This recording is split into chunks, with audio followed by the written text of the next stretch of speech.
Hello, good evening, and welcome to another installation of a Fantastic Five Magnificent Minute with my special guest, Coach LaTalya Palmer. My name is Ernesto Rodriguez. I'm the Chief Consultant for a company called JAE Consulting.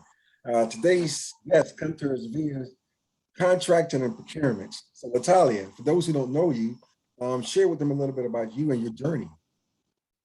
Sure. Thank you so much for having me, Ernesto. I am super excited to be part of your Fantastic Five. Yes.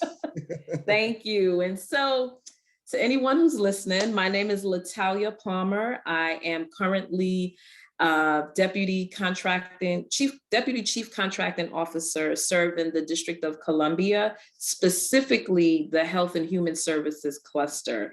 And this has been a long journey. I've been in procurement for approximately 18 years now. I started my journey at the Library of Congress. And that was such a diverse place to be. It was very exciting. And I think maybe 10 to 11 years into that journey, I decided to do something different with my career, and I came to the district. How about that? And we are able to have you there in the district. So what made you go into contracting and procurement?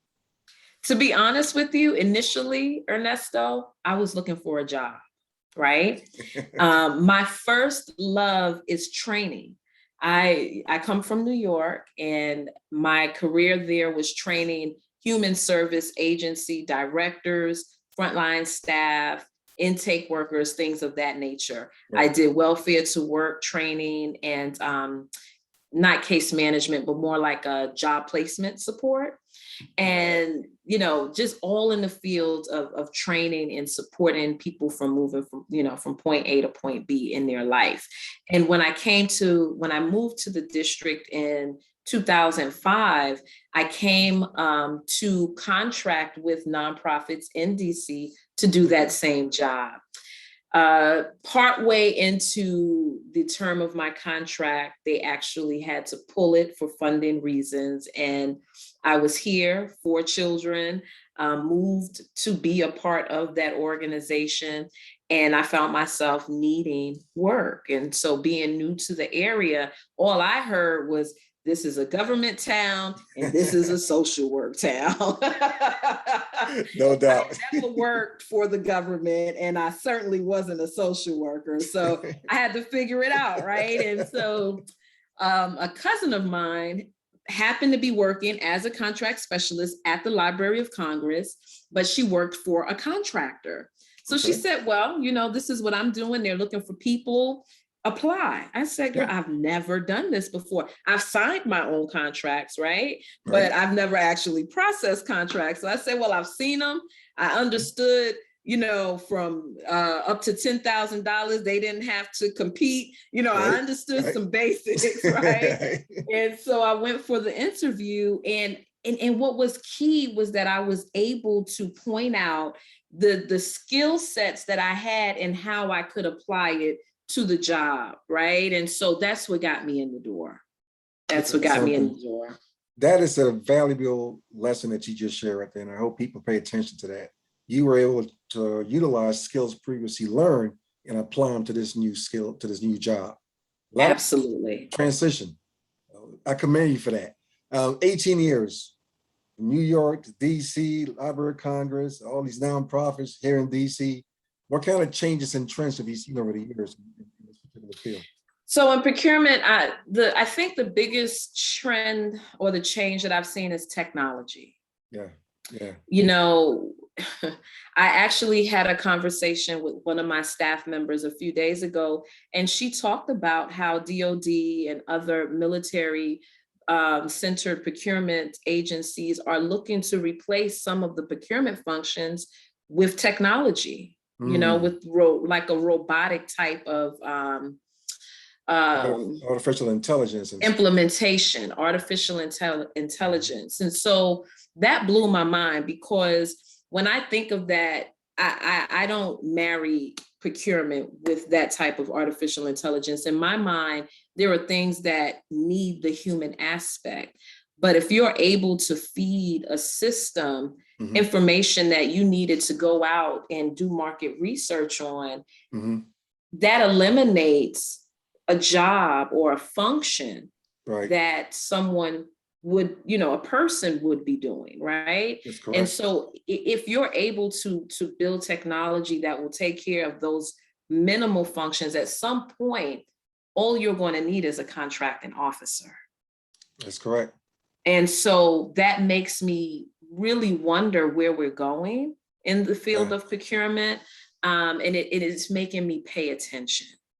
It's making me pay attention. As we all should across all career fields. Absolutely. So what makes for the best contracting officer then?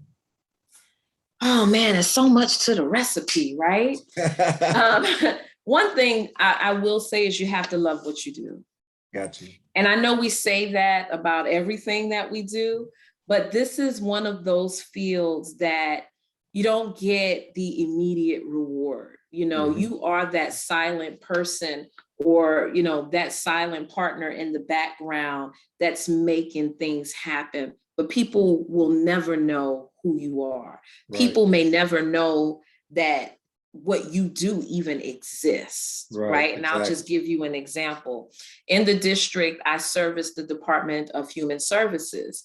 And, with that role comes contracting for services for individuals and families that are homeless. Right. Now, they experience the fruit of that work, right? Of course. But they will never know that there's someone in the background fighting, in a sense, for us to have the best quality services available for them at the funding amount that the government can afford, right?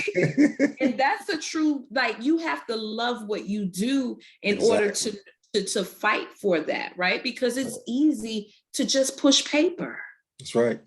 And you never want to become a paper pusher, because once you become a paper pusher, you've lost passion. And once you lose passion, you lose interest. If you lose interest, the lack of quality, prevails.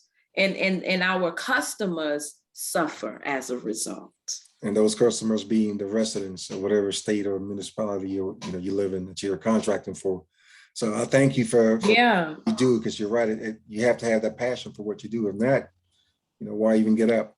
And so that brings me to my next question then. So then how do you best serve the residents of the district? How do you best serve your program? How do you best serve, your current agency? Because of the agency or the cluster that I serve is very human-centered. And so what's important for our teams is to actually cross over and understand the program, right? To truly collaborate with our agency partners, understand their pain points, understand their fears, understand, what they've encountered, what obstacles they've encountered in the past. And sometimes, we'll look at it as they're just complaining, or they don't understand procurement, but they are directly responsible for ensuring that the mission is accomplished, right? And so we are coming in to support them, but we can never understand the pressures that they go through, right? And I think sometimes being able to come out of the mindset that, this is black and white, because I have a process to follow, sometimes that hurts us. And so it's important to just kind of sometimes get into the mindset of the program, understand where they are, and be able to bring that back to the process, if you will. Because once you're able to look at it through their lens and your lens, then you are truly being of service. There you go. That's what makes for the best business advisors. You got to meet the people where they're at.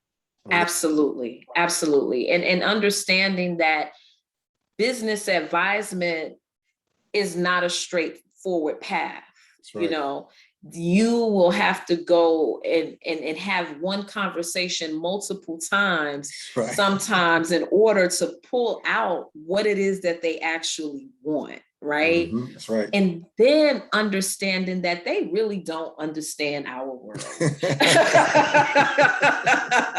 They really don't understand procurement. And so one thing that I'm doing actually Monday is I'm hosting an overview of the procurement process for my agency, so that they'll understand, hey, listen, if you gave it to me yesterday, I can't get it for you tomorrow. And here's why. Right. A lot of times we just tell people that and think that they're going to settle for our answer. It's like how you tell a kid, it's no because I said no. Right. It doesn't work that way, right? And not in the grown-up world. Yeah. And so just to go back and answer another answer to your question, what makes for the best contracting officer? Be willing to educate, be willing to educate people and have patience. Have patience. There's some areas where you could say, hey, it's either this or that and keep it moving. But, for the cluster and the people that we service, we can't afford to be black and white. There are some shades of gray. There's some shades of blue, brown, green, and everything else. And so we have to put ourselves in a position to service in a way that they feel comfortable, and secure with leaving us with their procurement needs. Absolutely. And you touched already on this a lot, the different key points, willing to educate and so forth, but maybe you can elaborate a little bit more about what advice will you give to someone coming into the career field today? Coming into the career field today, I would say be willing to learn, be coachable. Yes. I think that a lot of times people get in their own way because they're not coachable, right? Mm-hmm. We have a new era dawning upon us. And one of the things that we're lacking in procurement is the historical knowledge. Yes. And people who are now coming into the field, I believe it's important for them to understand that they are the future, right? And in order for you to be the future, you have to take the golden nuggets, the lessons learned, everything that comes your way. You have to take that and put that in your toolbox. Right. You have to lean on the people who are in those senior positions because they'll be on their way out soon. Right. And the field will be yours. That's right. And you have to think about, where you want to go with this, how you want to help your agency fulfill its mission, and understand that you are not just there to push paper. Like, you have value and you have to expand your skill set. Again, remain coachable, allow yourself to see yourself in the future or as the future of procurement.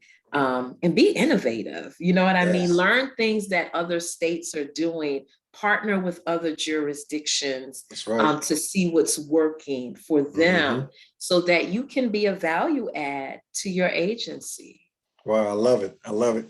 You almost spoil it for the next question, which well, here it is. I'm gonna ask it anyway. So ask it. You gave away so many nuggets already. Goodness gracious, but I'm gonna ask anyway. Okay. If obviously, when people pass away, they can leave money, stocks, car, houses to the next generation. But if you were not able to leave any of those things, but you were able to leave 3 principles for succeeding in life, or as a contract officer, or as an entrepreneur, as a coach, whatever, right? What 3 principles will you leave the next generation and why? Know your value. Love it. Like, know your value and know your worth. Stand, that's number 1. And I'll elaborate a bit. No one will automatically give you respect. No one will automatically give you a promotion. No one will automatically give you an increase. You have to know your value and your worth so that you know how to advocate for yourself. And if who you are and what you know doesn't have a lot of meaning for you, other people are not going to find value and meaning in what you have to offer. So that's number 1. Number 2, once you know your value and your worth, stand and stay centered in who you are. Yes. A lot of what we do, the contract stuff is easy once you know it, right? It's all of the politics, the games that people play, folks utilizing you to get what they want, even if it's, I need this procurement done in this way. I need you to take some shortcuts, right? Or, I need you to play the game my way in order for you to stick around. Right. Stay centered in who you are, because all of what we do in procurement is about integrity.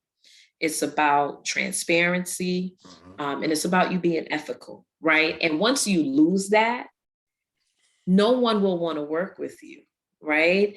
And you've ruined your reputation, you've ruined your brand, and once you do that, you ruin your career. The industry is smaller than we think it is.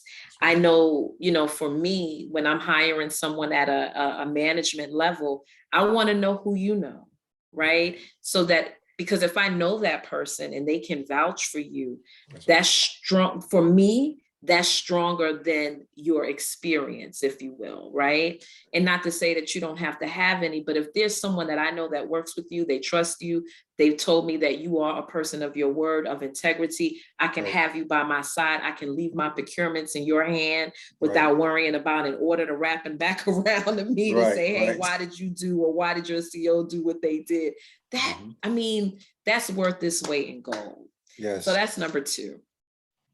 And the final thing I would say is to always have a vision for yourself and for your life. And it always, no matter what happens, I've been through so much on this journey, during procurement. I've lost my mom. I've battled breast cancer. I've been divorced, like real life stuff, right? But I'm still here because I have this compelling vision for my life. And when things get rough, because we always have to address the human side of this, when things get rough, we have to have something that's going to pull us up and pull us forward. That's right. And that's our vision. I love it. I love it. I love it. Thank you so much, LaTalya, for spending this supposed to be 5 minutes. I'm sure we are over. Oh, it was only supposed to be 5 minutes. My apologies. I feel like I can keep going. We never do 5 minutes. We never do 5 minutes. All right. But the name will still remain a Fantastic Five, because this is, this is just wonderful, just to have people like you to come on with your experience, that someone of the next younger generation can look at this and just pull so many nuggets from. I mean, you just dropped so many. So thank you. This is exactly what I wanted. Again, I'm not concerned with the time. I'm more concerned with the content.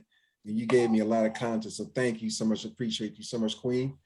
So if people want to get in touch with you and reach you, how do they get in touch with you? I would say best way is social media, at Coach LaTalya on Instagram or Facebook, Coach and LaTalya, LaTalya. If you have questions, and just feel like you may need some direction, you can also email me on coachlatalya@gmail.com. Now, I will be remiss if I let this go, if I give you an opportunity to talk about, and given the fact that this is October and this is Breast Cancer Awareness Month, and you share that you battle with breast cancer, I have to give you a second of this platform to just talk, to my audience about that. Oh, thank you. I really appreciate that. And I'll be brief because I know we only have 5 minutes, right? But I was actually diagnosed in October of 2017 during Breast Cancer Awareness Month. And I tell you that when I was diagnosed, I felt crushed because, I'll be honest with you, Ernesto, there was a part of me that felt invincible, right? I took care of myself. I was fairly healthy. I have 4 children. I'm very active. I'm a basketball mom. I do things that I love. I'm a life coach. I'm an author. Like I enjoy life, right?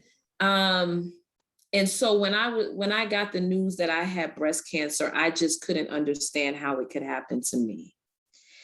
And so the first thing that I'll share is don't think that it can't happen to you. Yes.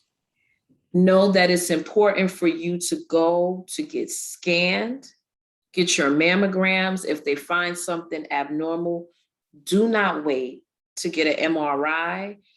Advocate, for the additional test.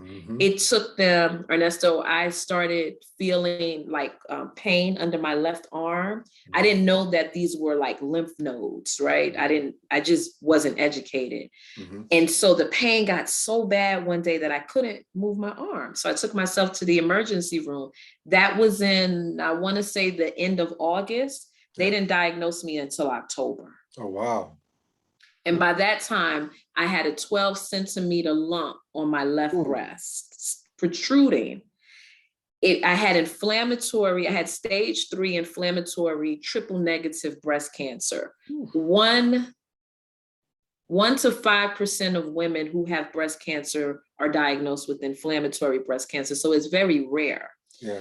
And so it showed as like a cyst, like a partial cyst and a partial tumor. So part was hard and part was liquid. And so I had to see a high risk oncologist, but long story short, I had to advocate for them to give me the proper testing. So, in addition to getting scanned, if there's anything abnormal, advocate for yourself or find someone who will advocate for you. Because a lot of times when something is going on with your body and you don't know what it is, you're not necessarily in the headspace to advocate for yourself. So have someone close to you that you trust to advocate for you. But, moving forward, I ended up taking some extremely strong dosages of chemotherapy. I had to do radiation. I had 4 surgeries during that time. But it was so aggressive that it was eating through my pectoral muscle, my chest muscle. And if it made it through to the other side, it would have metastasized and I probably wouldn't be here in front of you today. Wow. And so it literally took, I called it the fight of my life. I called it the fight of my life. And you have to be in a mental space to stay in the battle. And when we talked about vision earlier, that was part of what brought me through. Like I was in so much pain and normally if I got sick, I would make a juice, get the right tea, and I'm good. But this was something that I could not fix myself. Right. And so my mental toughness was like, it was really all that I had. Quite honestly. And of course, my faith, but that mental toughness is so important because with the chemotherapy, you see how vibrant and lively I am? Yes. I was the exact opposite. And I didn't know myself. I never experienced myself without energy. And so I didn't know who I was. When I looked in the mirror, when I just assessed my state of being, I couldn't even get up from this couch to walk to the bathroom. So it takes you places that you may not have imagined yourself going, but just know for anyone who's going through the battle, or anyone who's come out on the other side and doesn't feel like they can thrive, know that there is life after breast cancer and that you can live a fulfilling and thriving life. You're definitely a proven example of that. And I have to also just say, this is not just for women, but also for men as well. Get out there and get checked, especially if you're getting up there in age. From what I hear, cancer doesn't care what your age is sometimes. Take the young and old. So get it checked out. LaTalya, thank you so much. I thank you 100 times for taking the time. Absolutely. It's my honor and pleasure. Thank you so much for having me, Ernesto. All right. So this is it. We'll leave it at that. My name is Ernesto Rodriguez, Chief Consultant for JAE Consulting. Until the next time, enjoy, stay safe, and Godspeed.